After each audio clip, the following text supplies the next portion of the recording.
পরবর্তী ৬০ দিনের জন্য সেনা কর্মকর্তাদের এই ক্ষমতা দেওয়া হয়েছে।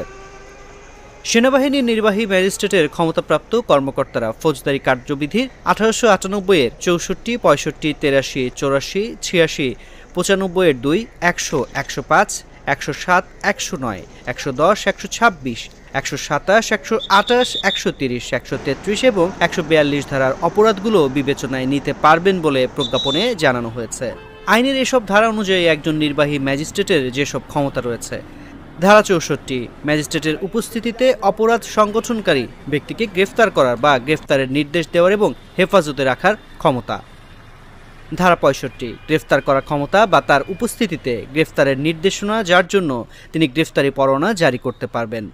ধারা ৮৩, ৮৪, ৮৬, ওয়ারেন্ট অনুমোদন করার ক্ষমতা বা ওয়ারেন্টের অধীনে গ্রেফতারকৃত অভিযুক্ত ব্যক্তিকে অপসারণের আদেশ দেওয়ার ক্ষমতা। ধারা ৯৫